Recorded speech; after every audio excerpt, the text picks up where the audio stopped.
संत सेवालाल महाराज अशा सर्वच महापुरुषांना मी या महापरिनिर्वाण दिनानिमित्त या ठिकाणी त्रिवार अभिवादन करतो।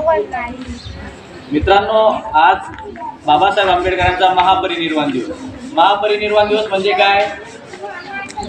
त्यांचं आज निधन झालं होतं, मृत्यू झाला होता। महापरिनिर्वाण म्हणजे मृत्यू आणि जीवन, जन्म आणि मृत्यू याच्यातून ते मुक्त झाले होते, म्हणून तो हा दिवस महापरिनिर्वाण दिवस म्हणून पूर्ण भारतभरामधून, पूर्ण जगामधून बाबासाहेबांच्या विचारांना, त्यांच्या कार्याला वंदन करण्यासाठी हा आजचा दिवस म्हणजे नुसतं वंदन करण्यासाठीच नव्हे, तर खास करून बाबासाहेब आंबेडकरांनी जो मानव कल्याणाचा विचार आपल्याला या ठिकाणी दिला होता, शोषित, वंचित महिला असतील, कामगार असतील, शेतकरी असतील, अशा सर्वच घटकांसाठी, विद्यार्थी असतील, अशा सर्वच घटकांसाठी हे दिली।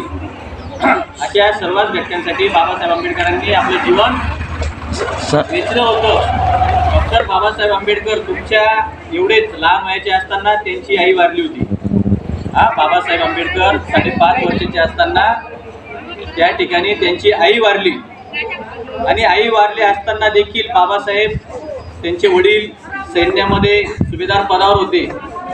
त्यांच्या आत्यानं मीराबाईंनी त्यांचा सांभाळ केला, आणि अशा पद्धतीनं ज्या वेळेला बाबासाहेब आंबेडकरांची आई वारली, त्यानंतर बाबासाहेबांना शाळेत टाकावं म्हणून या ठिकाणी साताराच्या प्रतापसिंग हायस्कूल, जशी आपल्या तांड्यामध्ये, कृष्णनगरमध्ये जशी तुमची जिल्हा परिषदेची शाळा आहे,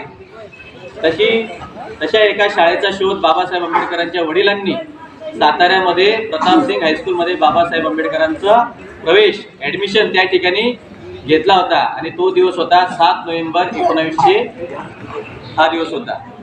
तो 7 नोव्हेंबर दिवस हा पूर्ण राज्यामध्ये आपण काय म्हणून साजरा करतो? तो विद्यार्थी दिवस। तुम्ही केला होता साजरा?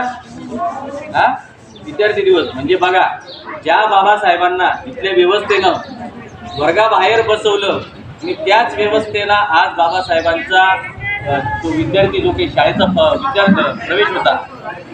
प्रवेश होता तो विद्यार्थी दिवस म्हणून आज इथल्या व्यवस्थेला आज साजरा करावा लागतो। याच्यामध्येच मोठं सार, याच्यामध्येच मोठं गमक या ठिकाणी दिसतं आपल्याला।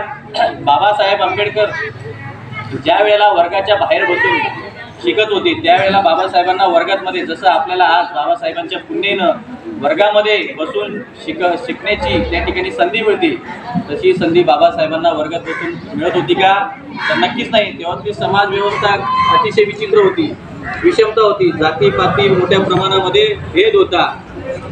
स्त्रियांना सुद्धा शिक्षणाचा हक्क नव्हता, अस्पृश्यता नव्हताच, पण महिलांना, सर्व ज्या काही जाती धर्माच्या महिला होत्या त्यांना सुद्धा शिक्षणाचा हक्क त्या ठिकाणी नव्हता। अशा काळामध्ये बाबासाहेबांनी, अशा सामाजिक विषमतेच्या त्या काळामध्ये हाल अपेष्टा सहन करून बाबासाहेब आंबेडकरांनी शाळा शिकली। बाबासाहेब वर्गाच्या बाहेर बसायचे आणि शिक्षकमध्ये शिकवायचे।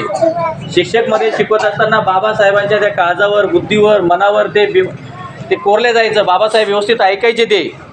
ज्या वेळेला इंग्रज अधिकारी, आता बघा, आता विसावे मॅडम या ठिकाणी तुमच्या अधिकारी म्हणून किंवा मॅडम म्हणून या ठिकाणी वेळोवेळी इन्स्पेक्शनला येत असतील, तपासणीला येत असतील, मॅडम तुम्हाला विचारत असतील, पाडे विचारतात, ABCD येते नाही येते ते विचारतात। तसं त्या बाबासाहेबांच्या काळामध्ये, इंग्रजांच्या काळामध्ये इंग्रज अधिकारी त्या ठिकाणी तपासणीला यायचे, आणि त्या ठिकाणी ते मुलांना विचारायचे।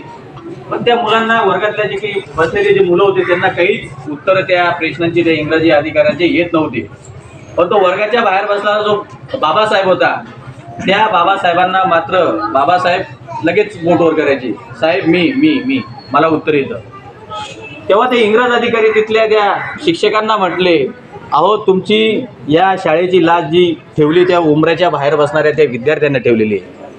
बाबासाहेबांना शेवटचा एक प्रश्न त्या ठिकाणी त्या इंग्रज अधिकाऱ्यांनी विचारला, की बाबासाहेबांना विचारला की या पृथ्वीपासून सर्वात लांबचा ग्रह कोणता आहे म्हणा।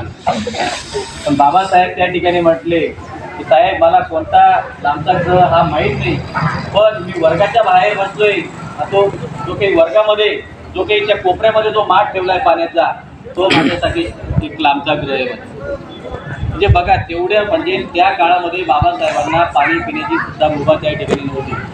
आज आपल्याला बाबासाहेबांच्या पुण्यनेने या ठिकाणी आरोग्य पाणी मिळतं, चांगले कपडे मिळतात, शाळेकडून शासनाकडून कपडे भेटतात, दप्तर मिळतं. पण त्या काळामध्ये अशी कोणतीही सुविधा नव्हती. बाबासाहेबांनी शिक्षणासाठी सर्व संकटांना सामोरे गेलं, सगळ्या अडचणींना ते सामोरे गेले. त्यांनी सगळं सोडलं, मात्र शिक्षण सोडलं नाही. म्हणून आपल्याला आज या ठिकाणी बाबासाहेब आंबेडकरांच्या महापरिनिर्वाण दिनाच्या निमित्तानं वंदन करत असताना जे बाबासाहेबांना अपेक्षित होतं, इथल्या शोषित वंचित ज्या घटकांच्या या दांड्या वस्ती पाड्यावरच्या मुलांनी चांगलं शिक्षण घेतलं पाहिजे. आज सगळं या ठिकाणी आपल्याला संविधानाच्या माध्यमातून आपण संविधानाची प्रास्ताविका रोज म्हणत असतो.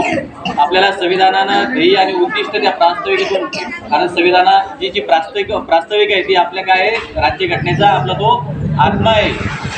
त्या आत्म्यामध्ये सर्व ध्येय निश्चित आपल्याला काय करायचे त्या ठिकाणी सांगितले. पहिल्या ओळीमध्ये सांगितलेलं आहे की आम्हाला काय करायचंय, तिथल्या हा जो भारत आम्हाला घडवायचा आहे, सार्वभौम घडवायचा आहे, धर्मनिरपेक्ष म्हणजे कोणतेही धर्मपात या ठिकाणी करायचा नाही, लोकशाही लोकांचं राज्य आम्हाला या ठिकाणी आणायचंय, गणराज्य घडवायचंय, हे उद्दिष्ट त्या ठिकाणी आपल्याला त्या ठिकाणी प्रास्ताविकेतून आपल्याला दिसतं. दर्जाची आणि संधीची समानता या ठिकाणी सर्व विद्यार्थी मुली आणि मुलं एकत्र बसत आहेत.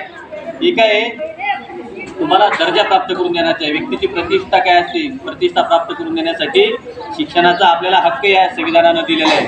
आज सर्व मुलं या ठिकाणी शिक्षण घेऊ शकतात. का घेऊ शकतात, त्याच्या मागे बाबासाहेब आंबेडकरांनी जे संविधान दिले, घटनाकारांनी जे संविधान दिले, आज आपण या ठिकाणी ताठ मानेने या ठिकाणी शाळा शिकू शकतो, शाळा शिकून मोठं होऊ शकतो आणि काहीतरी समाजाला आपण देणं लागतो. या उद्दिष्टानं आपण शिक्षण घेतलं पाहिजे. कारण सॉक्रेटिस नावाचा जो काही पाश्चिमात्य विचारवंत होता, तो म्हणतो शिक्षणाचा खरा अर्थ काय, शिक्षणाचा खरा अर्थ काय, जो विचार करायला भाग पाडतो ते खरं शिक्षण. शिक्षण आपण कशासाठी घेतो, नोकरी मिळवण्यासाठी घेतो का? बाबासाहेबांना ते अभिप्रेत होतं का? महात्मा फुलेंना ते अभिप्रेत होतं का? गौतम बुद्धांना ते अभिप्रेत होतं का? तर नक्कीच नाही. शिक्षण हे चांगलं घडण्यासाठी, मानवतावादी दृष्टिकोन, चांगलं काय वाईट काय याच्यातलं आपल्याला त्या गोष्टी समजल्या पाहिजेत, म्हणून शिक्षण घेतलं पाहिजे. नुसत्या डिग्र्या मिळवण्यासाठी किंवा सरकारी नोकरी मिळवण्यासाठीच शिक्षण घेतलं पाहिजे का? तर नक्कीच नाही. शिक्षण हे मानव कल्याणासाठी घेतलं पाहिजे.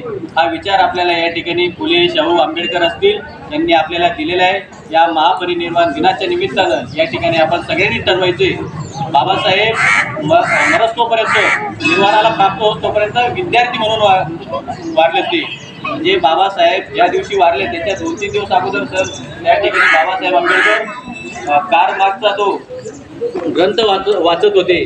आणि तो ग्रंथ वाचत असताना शेवटचा त्यांनी मृत्यूशय्यावर असताना बुद्ध आणि त्यांचा धम्म हा ग्रंथ ते लिहित होते. आणि अशा वेळेला म्हणजे अगदी बाबासाहेब आंबेडकरांचं जे काही आयुष्य होतं फक्त 65 वर्षाचं होतं. आणि त्या 65 वर्षामध्येही 25 वर्ष त्यांनी शिक्षणासाठी घालवले. बघा बाबासाहेब कुठं शिकलेत? America, England. त्या काळात ना फोन होता ना काही होता किंवा काही इंस्टाग्राम होतं, फेसबुक होतं. अशा काळामध्ये बाबासाहेब कुठं जातात? बाहेरच्या देशामध्ये. त्या बाहेरच्या देशामध्ये काही आपल्यासारखी मुलं, की नातिक होती, मित्रपरिवार त्या ठिकाणी नव्हता, कोणी राजकीय लोक त्या ठिकाणी बाबासाहेबांना तिथं ओळखीचे नव्हते. अशा ठिकाणी एवढ्या लांब जाऊन बाबासाहेब एवढं विद्यार्जन करतात आणि तिथल्या लोकांना भाग पाडतात. बराक ओबामा राष्ट्रपती होते अमेरिकेचे. राष्ट्रपती माहिती, जसे आपले भारताचे राष्ट्रपती द्रौपदी मुर्मू आहेत, अमेरिकेचे राष्ट्रपती बराक ओबामा. बराक ओबामांनी आदर्श कोणाचा घेतला? तर बाबासाहेब आंबेडकरांचा. बाबासाहेब आंबेडकर त्या कोलंबिया विद्यापीठात शिकले आणि राष्ट्रपती बराक ओबामा असताना त्या कोलंबिया विद्यापीठाच्या त्या ठिकाणी त्या गेटजवळ बाबासाहेबांचा पुतळा बसवतात आणि त्या खाली नाव टाकतात काय? सिम्बॉल ऑफ नॉलेज, म्हणजे ज्ञानाचं प्रतीक. हे बघा, जग बाबासाहेबांचा आदर्श त्या ठिकाणी घेते. आपणही या ठिकाणी एक विद्यार्थी म्हणून बाबासाहेबांचा या सर्व विचारावर, त्यांच्या कार्यावर आपण सगळ्यांनी चाललं पाहिजे. एक विद्यार्थी म्हणून आपण चांगलं शिक्षण घेतलं पाहिजे, आपला समाज घडवला पाहिजे, आपला देश घडवला पाहिजे. हीच या ठिकाणी बाबासाहेब आंबेडकरांना या ठिकाणी खरी आदरांजली राहील असं मला वाटतं. या ठिकाणी मी थांबतो. धन्यवाद.